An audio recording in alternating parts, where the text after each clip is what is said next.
Welcome to Fright Fix. My name's Suk. And my name's Celia. Celia, how are you? I'm doing very well. I know we've already complained a little bit about the heat. We're currently in a heat wave in England.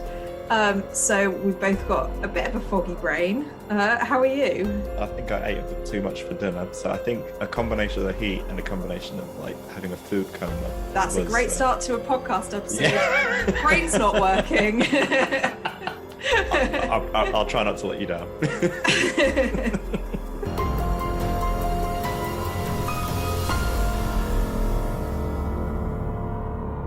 So this week we'll be reviewing the 2005 British adventure horror, The Descent, written and directed by Neil Marshall. Find your Fright Fix anywhere you listen to podcasts and follow us on social media at Fright Fix Podcast. So before we continue, must give you the obligatory spoiler warning. If you've not watched the movie, just pause the episode and go watch it. The movie is currently available on Netflix.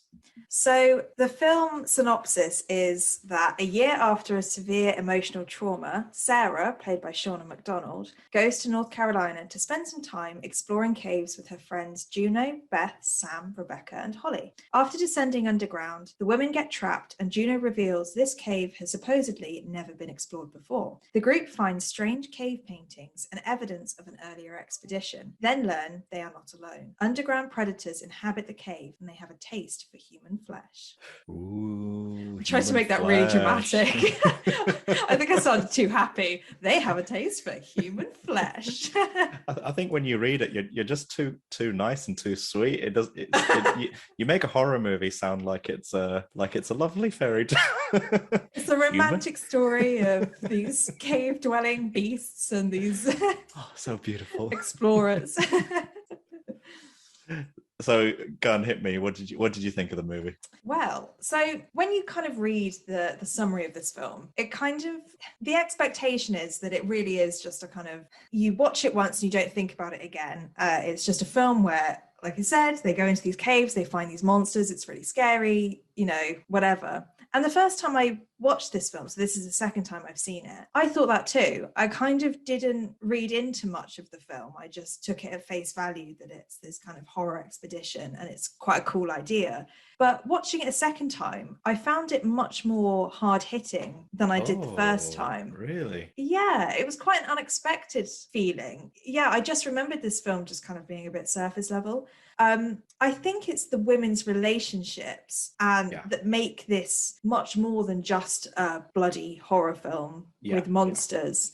Yeah. I think that the film does do a really good job of exploring trauma and relationships and women's power as well in quite an interesting way. On the horror side, I think this film is really scary because obviously a lot of it takes place in the dark. There's a sense of claustrophobia and it's so grueling because you never know, these monsters could come out of anywhere. Like they don't have rhyme or reason like humans do. It just makes you really tense watching it because every time the camera moves, you expect to see these kind of orc-like creatures coming at you. And so it was a tense film, and because this is kind of, I think it's the first monster that we've reviewed on the podcast instead of a ghost or something along those lines. I think you might be right. I don't think we've done a monster movie yet, have we? It's a completely different type of horror. Like I just said, it's that unexpected. You never know what they're going to do. You can't reason with them. You can't figure out their backstories. You can't exercise them. They are there and they can do anything and they have no sense of when to stop. So I think it just makes this film stand out a bit from the ones that we've done before in terms of horror because they use these kind of humanoid creatures rather than ghosts and things like that. Yeah, it just kind of shows you how kind of multi-genre horror is. It's not just about ghosts. There's monsters. There's sometimes human, like just regular humans are the bad guys or the threat. Or there's science fiction horror, fantasy horror. There's so many different subgenres of horror. Yeah, absolutely. And I think it's really interesting to explore all the different types of things that can scare you because there's so much in this film that is scary just because of the situation that they're in. The fact that they get trapped in a cave, that made me just thinking about it, thinking, oh God, imagine if that was you, like what would you do? How would you get out? Would you try and move the stones that had fallen from the cave entrance, or would you go further into the cave, knowing you know, there's so many questions that come up. And it does make you really get into the moment, I think, when you have a film where everything's done. It's almost like a disaster film, like an apocalypse film, where everybody thinks, well, I wouldn't have done that. I wouldn't have killed that zombie. I would have made this weapon. Oh, man, I wouldn't have gone into the cave in the first place. Yeah, no. Yeah, I think that's fair. But so overall, I think that this film gives a lot more than audiences might think in the first instance. What did you think?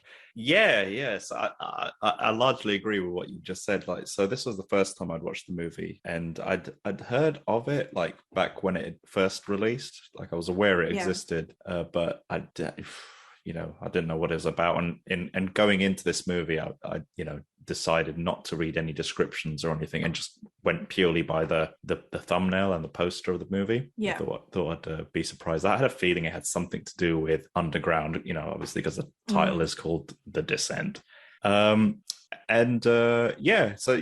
Movie opens with the kind of setup where it kind of shows you, these characters have lost loved ones, so there's clearly some kind of trauma there, and that everyone's dealing with the aftermath of an accident, and so that kind of, like, any kind of real kind of character motivation and whatever is established in that first opening bit. So that kind of tells you everything you need to know. All the ingredients are there, and the rest of the movie is just the ingredients being turned into a meal or whatever. So it was fairly easy to understand. I didn't feel like you needed to necessarily speak English to understand the movie, and I thought, like, I think it's Juno, like, with the way she was looking a bit shifty right at the beginning of the film, I thought, okay, clearly something's going on with her and her husband. Even though nothing was verbally said, it was enough showing and not telling.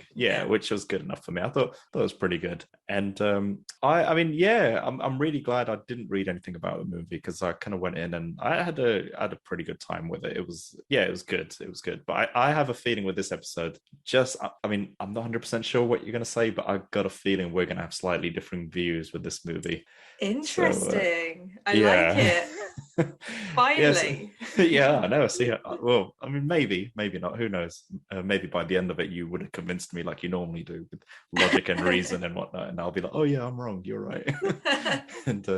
But whilst this movie was being made, it was actually known as Chicks with Picks, and so I thought that was quite an interesting title, but I think that title makes it sound like it'll be a different type of movie, maybe something a bit more funny or whatever. But the movie's very gory. They didn't hold back on that. They went in hard, and I respect that. Yeah. If you don't like blood, maybe don't watch this film, because they pretty much bathe in it. They actually do. Yeah, you're right. They literally do.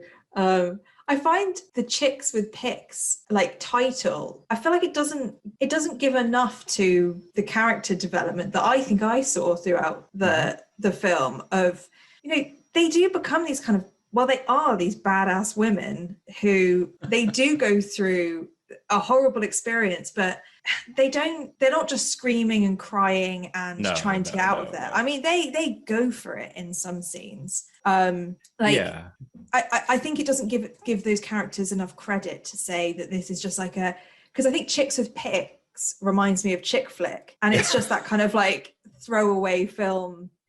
B movie type thing. And I feel like this film does give us a little bit more than that. I don't think there's anything in the movie that suggests that the girls are weak or anything, because they from the get-go, from the opening shots, they're like whitewater rafting or whatever, and they're like thrill seekers or whatever. I think with that rafting scene, the actresses did that scene themselves. There was no stunt people. Did they? I thought that was kind of, it's weird, because when I was watching it felt very real and very kind of natural and whatnot. So it would be hard to fake, I feel like, because you see all their faces as they're literally going in this raft, and 2005 CGI, I don't know how great that would be, trying to make that look real, but I think it holds up. Yeah, absolutely. The one thing that I would say is that the beginning of this film, it's such a mid-2000s film, because they have that blue light kind of filter over everything. which it just reminds me of Twilight, because Twilight had exactly the same thing. And oh my God, when I saw it the first time, I was like, oh, here we go. It's going to be tame. It's going to be kind of like a young adult horror rather than what it actually was. So sure. Yeah. So what did you think of the acting and casting choices? When I first turned the movie on, because I didn't really recognize any of the actors in the film, at first I was a little confused with all the ladies. They all kind of just blurred into one. But as the film kind of progressed, I felt like they kind of carved out a few, some more than others, but they had, relatively, individual characteristics that kind of helped me kind of tell them apart. But yeah, and I thought all their performances were great. I couldn't really fault them or anything. I mean, they did the best with what they had to work with, like, being stuck in this kind of cave, and the lighting was very low, so they kind of had to, I don't know, like maybe a lot of they had to emote a little bit more because it was so dark, and I thought they did a great job. Zero complaints there. I thought the fact that they went with unknowns kind of added to the fear a little bit, because you don't, when it's like an unknown cast, like, you don't quite know who's going to die. Anyone could die. It's all kind of up for grabs. But if they had like Will Smith in there, he's not going to die. Do you know what I mean? Yeah, you're so right. Yeah. Like, so, or like, well, they wouldn't use Will Smith. Maybe they had like Charlize Theron or whatever. That she's not going to die. Yeah. So the fact that it's all unknowns, I think horror movies work best when they're like unknown actors, because it feels real. Nobody's safe. Yeah.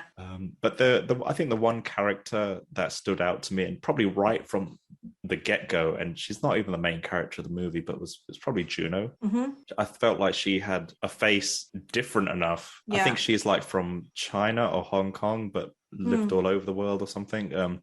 So like her face was the most identifiable out of all of them. So from a crowd, like, she kind of stood out, and so she was probably the one kind of, and just for that reason alone, she kind of, I felt like I followed her journey more than the others. Right. And she kind of, after a certain point in the movie, after they've kind of gone through the worst of it, she just, when she was holding the pickaxe and the torch, it just reminded me of Tomb Raider, like Lara Croft. Yeah, because she's got the braid as well, and she's wearing very similar clothes. I thought that as well. Yeah, you did, yeah. And it's like, that moment, I felt like this was a better Tomb Raider movie than the 3 Tomb Raider movies that exist. Because I've played the Tomb Raider games, and like, especially the recent 3, like, they really put Lara through it. Like, she's covered in blood and it's super violent. And I felt like this movie was, like, in spirit, felt like it felt like a better adaptation of the 2013 game than the movie did of the 2013 game. Right. So that was really weird.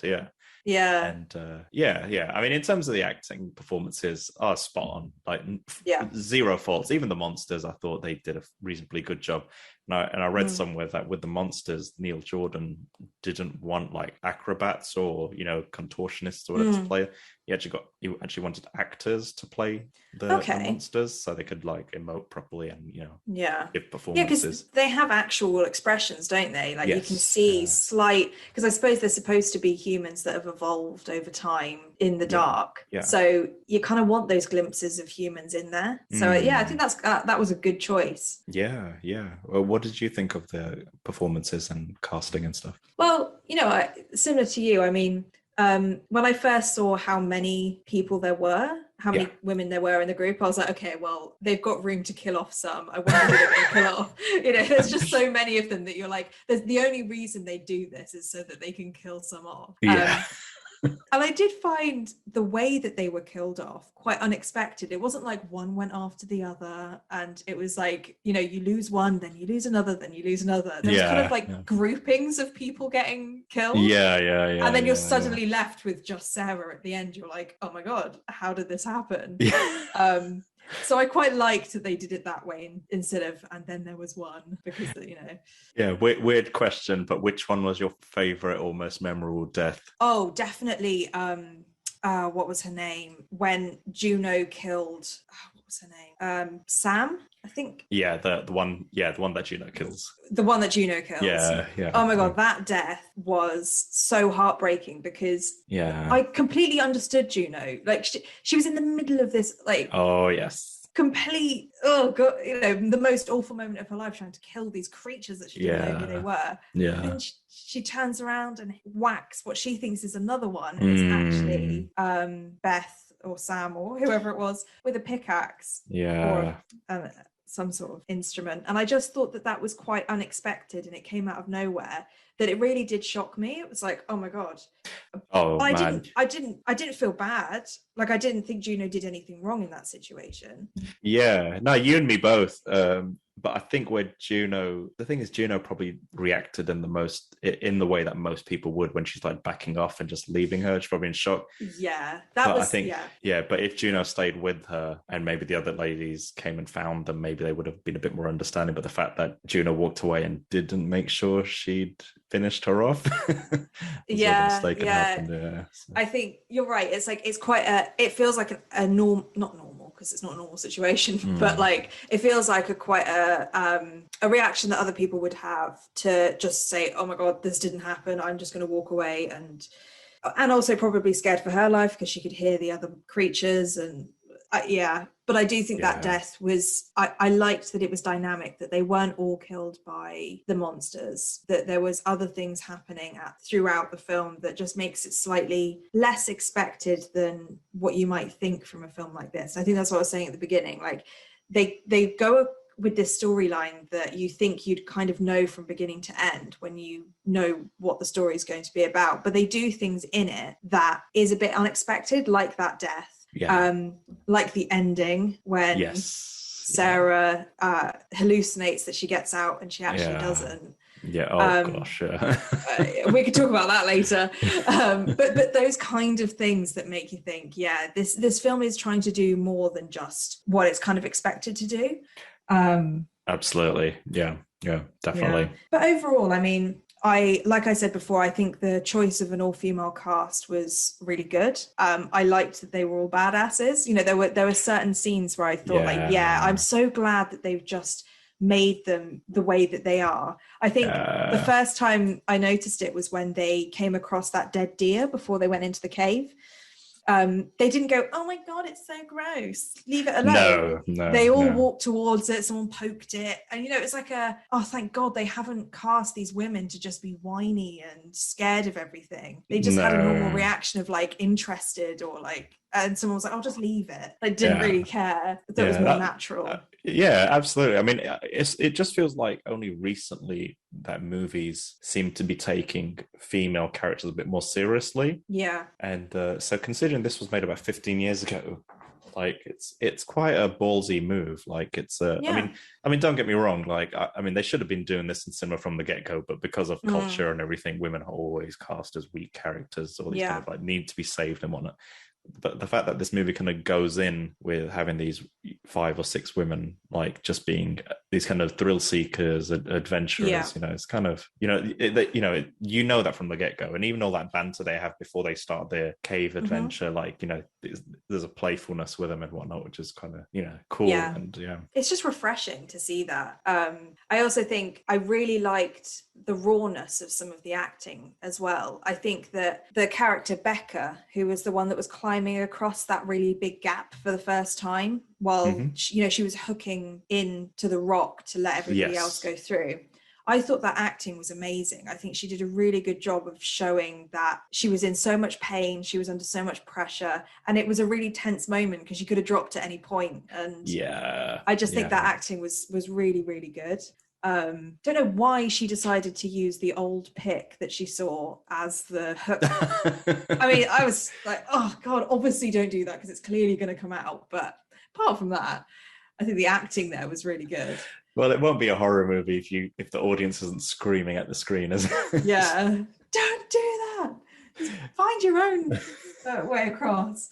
And I think another bit that showed these women as badasses was Sarah and Juno fighting off the monsters at the end. I mean, they become completely unhinged. They're like biting them. I think Sarah bites one of the ears off. They push the eyes into the eye sockets. I mean, it's visceral, and it's like, that's what you want them to do. You want them to just go crazy and just, you know, do whatever they can to kill these creatures. And it just felt like, yes, finally you've got these group of, it was a group of women, down to two, these women who are just kind of living out your fantasy, well, my fantasy, in a way of just like going crazy at these creatures. Oh man, just remind me not to get trapped in the cave with you. Yeah.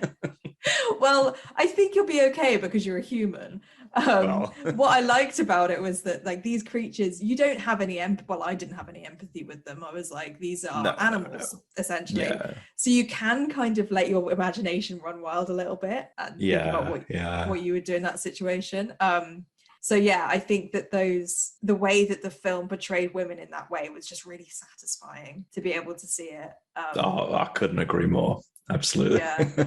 Did you have like a favorite scene or things you liked about the movie? So I had a few different things. It wasn't really a scene. It was more just things that they did throughout the film. Okay, sure. I really love the way that the women are positioned in certain shots, and it looks like a tableau. If you're ever a drama student.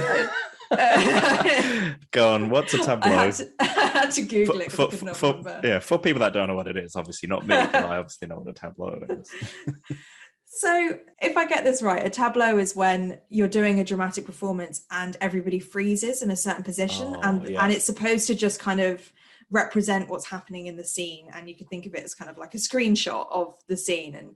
And they did that a few times where the women are positioned in different levels doing different things, and they all stop for a second. So there's a bit at the beginning when they're in the cave and they light up those red flares and they're just about to eat or something. And there's someone stood in the foreground and someone stood in the background of this massive cave, looking in different directions at different levels. And it's just a really emotive shot of an exploration. And it looked like that scene had been staged just right to give you that moment of, I don't know what the right word is. It's just a snapshot of what's happening that they are exploring in all different places.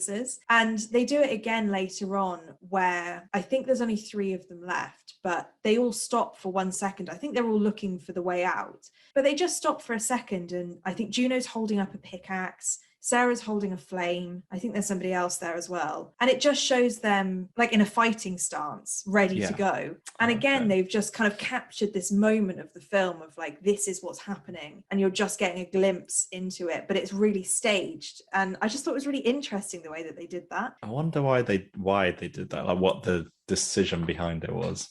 Yeah, I don't know. I mean, it felt really theatrical watching it because that's what you'd see on stage. You wouldn't really see it in a film. I wonder whether it was about pacing as well, because the film is very fast once they get to the monsters. And I wonder whether it's just like a moment to collect yourself almost as an audience as well as the cast, to just take a moment to breathe and remember what's happening, and then you carry on and everything goes crazy again. It just changes that pace a little bit. It's interesting. I don't recall the tableau moment, but it's interesting. I wonder if that was a deliberate decision. Yeah, I don't know. I definitely think that the way they were positioned was deliberate, because it didn't look natural, the way that they were all looking in different directions. They were all at different levels. They were all doing different things. I mean, I think it would be quite hard for that to just be a natural pause. But the reason why they did that is quite interesting.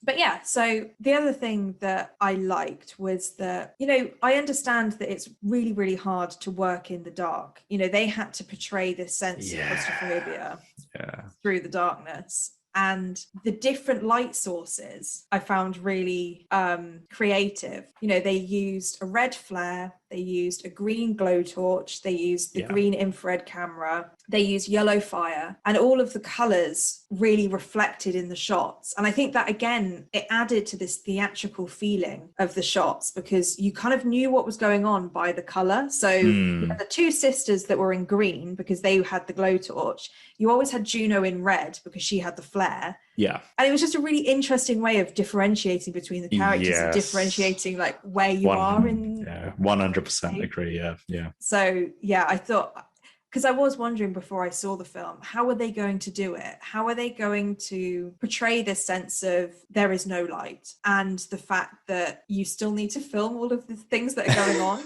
You can't just have a completely black screen with people screaming, oh my God, there's a monster. Yeah. It wouldn't be as good. Yeah, because the monsters didn't have any source of light or anything either. So it had to, all the lighting had to come from within the scene, from real items that these ladies had with them. Yeah, absolutely. And I think, they obviously had to really think about how they're going to make those scenes work. And I really enjoyed the fact that it wasn't a static one. It wasn't like they just all had torches. They really thought about the different ways that you could possibly get light into these scenes and didn't just settle with the usual head torch kind of light. Yeah. I can imagine that there was probably a lot of conversations in the writer's room when they were putting that bit together. Yeah, imagine like pitching to writers, right, get this, I want a film, but there's no light, no natural light. What are we going to do? And they're like, oh God, here we go. All right, let's think of every single light source that a group of climbers could possibly have.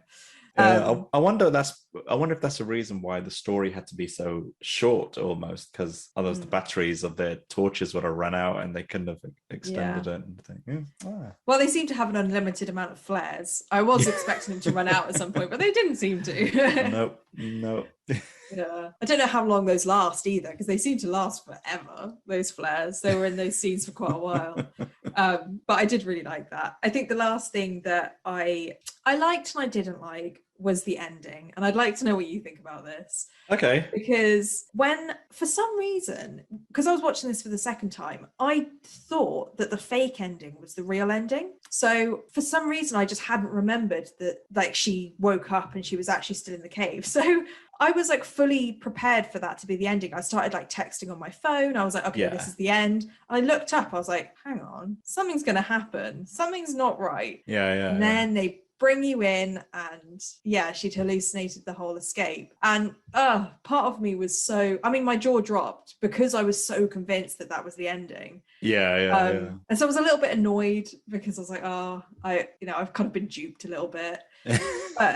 But thinking about it, I think that was a really good move, because it finished off her story really well, because throughout the film, Sarah had this traumatic experience of losing her husband and her daughter, and she kept having these kind of hallucinations of her daughter with a birthday cake, because it was about to be her birthday before she died. And she keeps hearing these giggles in the cave, and obviously is still thinking about her daughter. And then the final scene, when she wakes up from her hallucination that she's got out, she hallucinates her daughter sitting opposite her with a cake and the candle. And she has this smile on her face, like everything's okay, everything's done. Yeah. And it's just heartbreaking, because and then it zooms out and Sarah's just on this little ledge in the middle of this cave, and you can hear these noises of the creatures around her. Yeah, they're closing in on her. They're closing in on her, and you just don't know her fate, but she's almost lost it to a point where she doesn't care, is how I saw it. She just didn't care anymore. I was going to mention this later on in the trivia section, but I might as well just mention it now. So this film actually had two endings. Oh, really? Yeah. So from what I've read, like there's an ending that was for the US audience and an ending for the UK audience. So with the US ending, it goes up until the point where she escapes from the cave, drives away, parks up to the side, that truck's about to hit her, but obviously the truck goes out of the way. But then she sees Juno's dead body next to her or whatever, and that's where the US ending is. But then for the UK ending is what you saw yesterday, or no, whenever you watched it. Sorry, not yesterday. So with the additional bit at the end where she sees her daughter's birthday cake, and that's illuminating the cave and blah blah blah. Wow. What would you have preferred? My feelings were exactly like yours, where I felt duped, I felt deceived, I felt kind of like, because that moment where she escapes from the cave and gets into the daylight, I felt like I could finally breathe watching that bit. And then just that kind of escape and everything, felt like a bit of freedom. But then when she's back in the cave, I just felt my lungs and my throat close up again, and I was, oh no. So she ain't gonna be in number 2, but I heard there's a number 2 and I've not seen it. Is there? So, there's a Descent 2. One of my friends said it wasn't worth watching, but anyway, I feel like this film it does everything that it can with this idea. I feel like I can't really imagine a second one doing anything extra, really, but who knows? So did you have any favorite scenes or kind of techniques that the film used? Yeah, I mean, there's lots of things I liked about the movie, and one scene in particular which I really liked. So, I like it's going to sound really twisted, but the opening scene when the copper pipes go through the car and kill everybody and whatnot. I thought that was kind of like a bit of a wow moment. Did not see that coming, kind of thing. And just the Final Destination. It was a bit Final Destination, wasn't it? Yeah, I thought that's pretty cool. Generally, I like the visual aesthetic of the movie, how it all felt like very realistic, and it didn't feel like it was like put together on a computer or something. And I think the early 2000s is when things started to change with movies, like especially with like the introduction of the Star Wars prequel trilogy, that being a proof of concept where films could be made digitally and you didn't need film stock anymore. So this, I mean, I'm guessing this was shot on film because it looked like it was shot on film at least. But I like that visual aesthetic. I like it when it looks like it's shot on film, but maybe the film wasn't, just felt like it was. As mentioned before, I like the chemistry and the playfulness between the girls. In the first part of the movie before they go into the cave. It just felt like they'd known each other for a long time, and I liked that. And I liked the cave photography. I thought that was very convincing.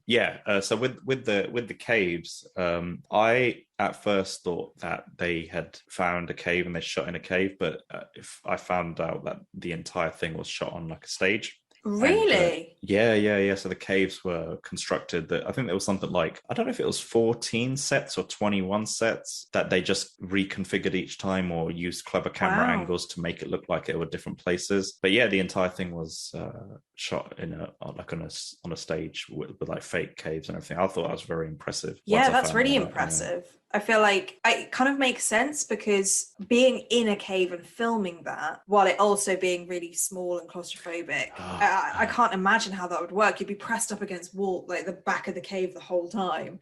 So it kind of does make sense that they had a bit of leeway in creating kind of like that three walls of a cave. Yeah. I mean, with the, adding the sound effects and everything later on, to make it sound like the footsteps are in a real cave or that kind of echoey sound. And, I thought and on the water as well. There's water everywhere. Yeah, I was very impressed. I mean, I thought that was kind of impressive. But I think the one scene that is going to stick with me forever with this movie is the scene where Sarah thinks she's stuck. I couldn't watch it. I obviously I'm an asthmatic as it is, but I felt myself like struggle to breathe in that bit where she is convinced that she can't move, and it's like such a tight space, and my claustrophobia levels are going through the roof, and oh man, like she couldn't move forward, she couldn't move backwards, couldn't move sideways, but then luckily her friend kind of talked her down. Her out.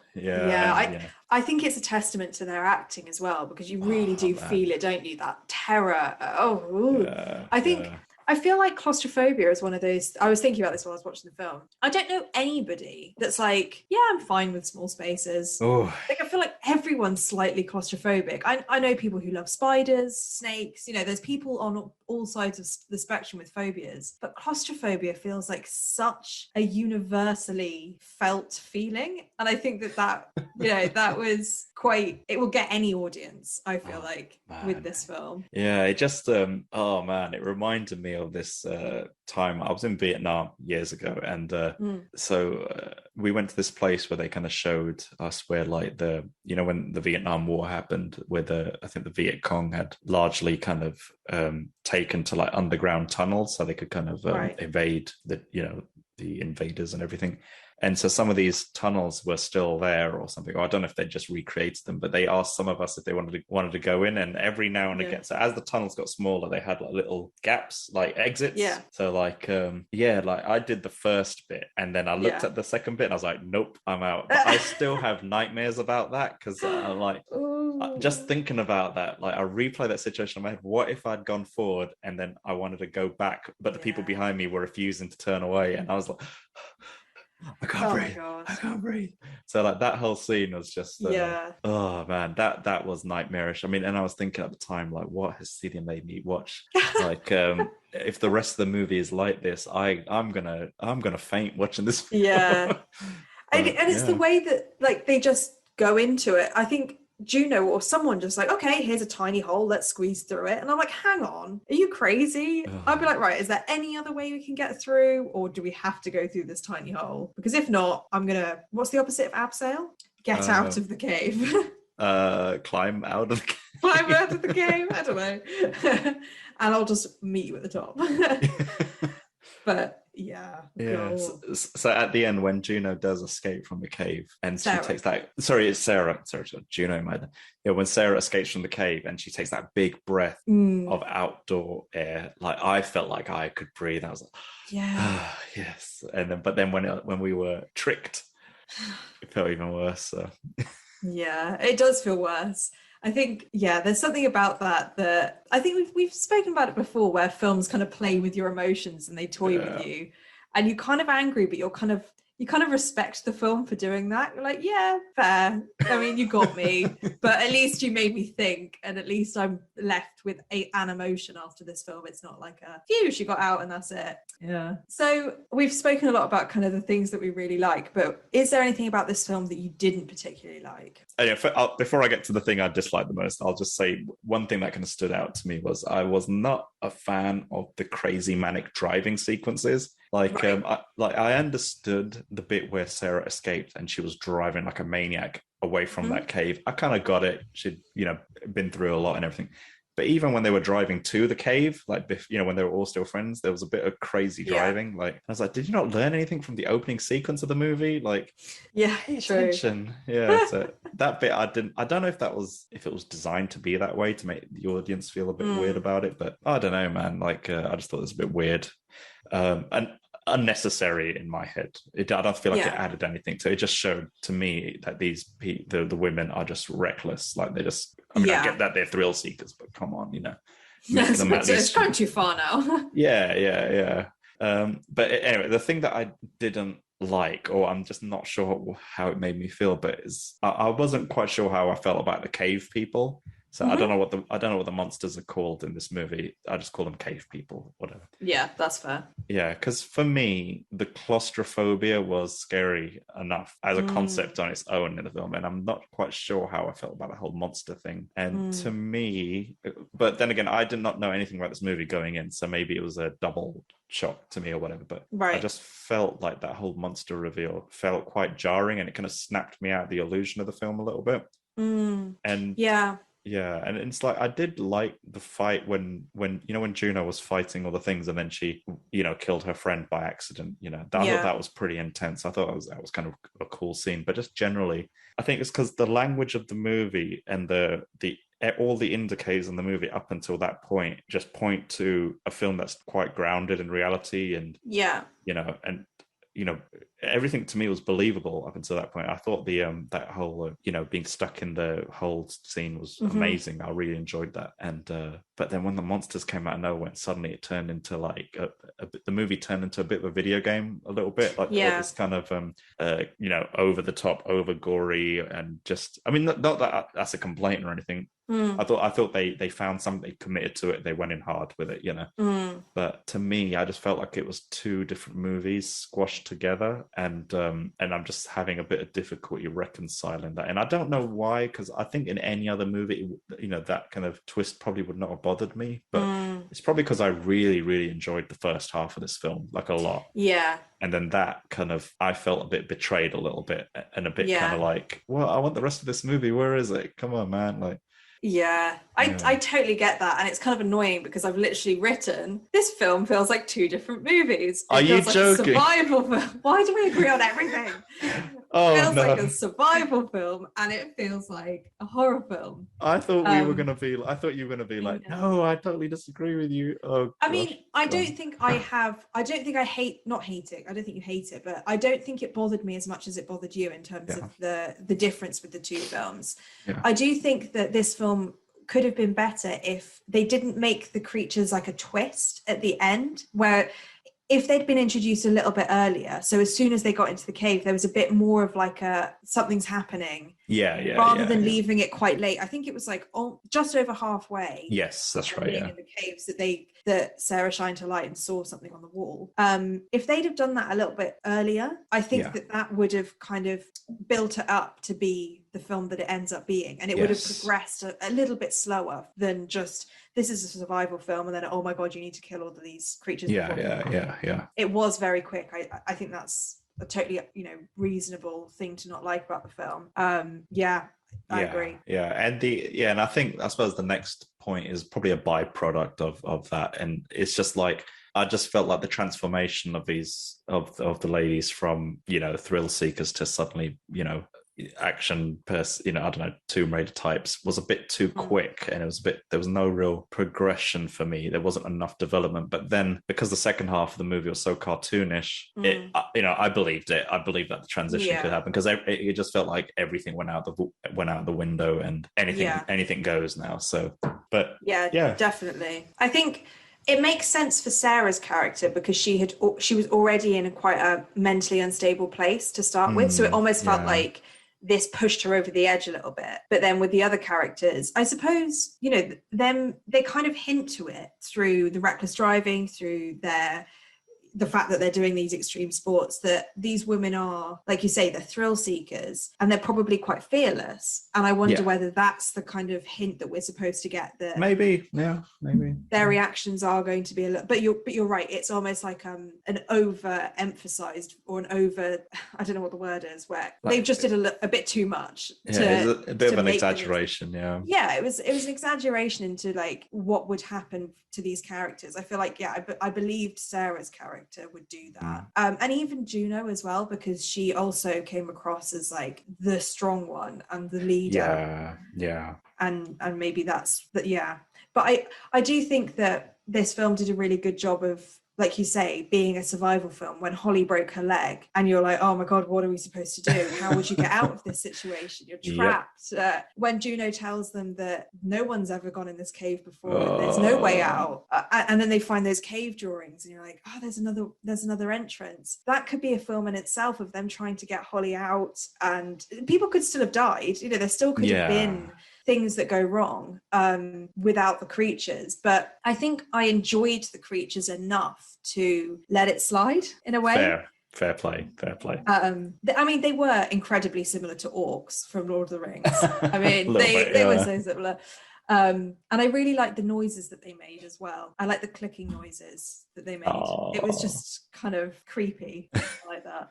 I wonder if the clicks were like some kind of echolocation type thing or something. Yeah, because they did say they're like bats. So I guess that was it. And they did a lot of kind of close-up shots of their eyes to show that they were blind. Yeah.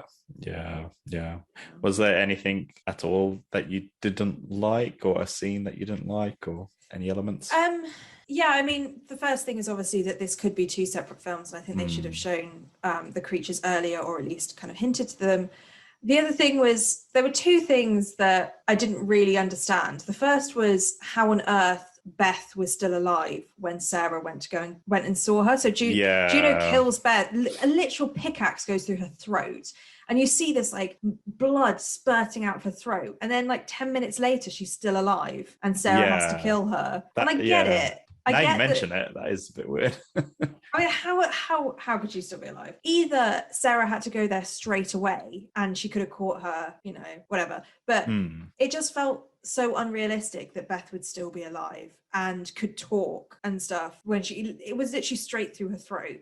So it kind of brought me out a bit, and I was like, well, is it just, I mean, I guess it's just for dramatic effects, they can have that final conversation and she can say, Juno did this to me, or whatever. But that kind of made me think. And then the only other thing was that, I know I said a lot about how I love the lighting in the shots, but there was one or two scenes where I wasn't sure where the light source was coming from.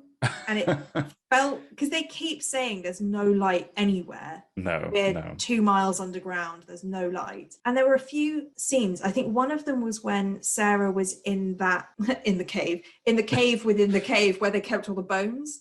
And there was like a bit where they looked like there was a light shining from above her. And I was just like, well, you have to be checking for all of those instances, because as soon as you see that, you're like, well, where did that light come from? And now, do I really believe that they're in the dark? it's just making sure that each scene lives up to the expectation of what the film's supposed to do. Yeah. I think maybe I need to watch this movie a second time. Yeah, I feel like, I mean, they're only small things, but you know, overall, I was surprised at how much I enjoyed this film. I really didn't think I'd have much to say about it, to be honest. I thought that I would kind of, enjoy it for being scary. And I think it's really scary. It's always stuck with me as a really scary film. Did you watch it when it first came out or something, or did you watch it later on? I can't remember when I watched it. I think it might have been around 2013, 2014. Oh, gotcha. So it'd been out for a while, but I think it kind of encapsulates so many different fears. Like you say, there are real fears of claustrophobia and what you would do in those situations. There's body horror of people breaking bones and blood and skeletons. And then there are these monsters that have no regard for human kind of emotion. And there's just a lot going on. And there are a lot of moments where these creatures just come out of nowhere, and it does, for me, it was really scary. I was on edge the whole time because they're so unpredictable. And so I do commend the film for being able to do that. It was legitimately scary, as well as just kind of being an interesting story. So all in all, what's your Fright Fix rating this movie? Interesting one.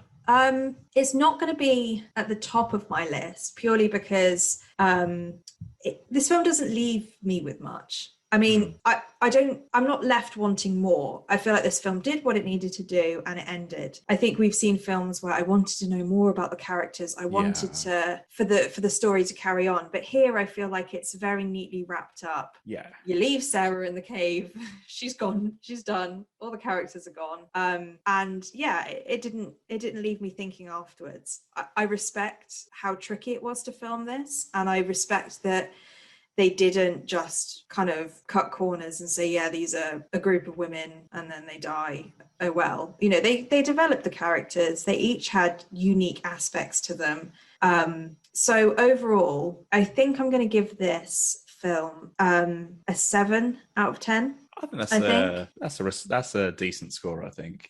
Yeah, I feel like it would be either a 6 or a 7, and it's not that the film was bad. It's just that the film, like I just said, it doesn't leave you wanting more, and it's not something that I would necessarily say this is a great film. And I'm not really sure why I wouldn't say that, because everything I've said has been, this is really good. Yeah, that's true. Everything's pointed in that direction. But my overall thoughts are just that this is a standalone film and it's enjoyable, it's scary, but that's it. So yeah, I think I'm giving it a 7 for everything that it does. What about you? I think that's fair enough. Exactly. Yeah. I think your assessment of the film is pretty good. I think I'm in agreement with it. For me, I enjoyed the first half, and the horror came from something that was kind of reality based, and nothing is like more terrifying than being trapped underground or buried underground, or it's just that kind of claustrophobia was like on set to 100. And I really, really struggled through it. And but I enjoyed it in a weird masochistic kind of way. So I was kind of looking forward to seeing where this is going. And so for that alone, I'm really glad that you recommended this movie. But then I think it's the second half of the film which kind of lost me a little bit. And I don't know why. I just didn't really care too much about the whole monster thing. And it just, my brain kind of switched off a little bit, I'm afraid to say. And it kind of got a little, I mean, as you mentioned earlier, it felt like two separate movies. Like the second, maybe the film kind of tuned my brain to being something quite realistic, and I was totally on board for that. But when it went into that kind of comic book mode at the end, that kind of fantasy horror type thing, or that gory horror type thing, which I wouldn't mind on a normal day, but the two didn't gel for me. And it's a bit too cartoonish, so it's just for that reason I'll be deducting points. So for me, it's a 5 out of 10, which is a real the lowest. That's the lowest we've had on Fright Fix. Is that the lowest? Yeah. Oh no, actually, I am the pretty thing that lives in the house. Maybe we put it lower than that, but that must have been fairly low. Yeah, which is a real shame because I felt like the first half was really good. I was totally on board and just lost me at the end there. Yeah, I think that's fair enough. I think it's such a hard balance to strike between being a survival film and being a horror film. And maybe it's just a kind of a nod towards choosing a side and either be a survival film or be a complete horror film. And maybe that would have worked a little bit better. Yeah, or do both at the same time. Yeah, make sure that they gel well. Yeah, I think this film it's as much about a descent into a cave as it is a descent into madness for the characters. And I think that's what I really enjoyed about this film. So the character development is quite surprising. And I think it's probably worth a watch for that. We hope you enjoyed this month's Fright Fix. Join us next month as we'll explore a new horror film. We will be posting the movie a few days before the podcast episode is released on our social media, so be sure to follow us at Fright Fix if you want to watch the film ahead of time. If you would like to send us a message or want us to cover a scary movie on an upcoming episode, please feel free to contact us on Instagram or Twitter, or email us at podcast@frightfix.com. See you next time!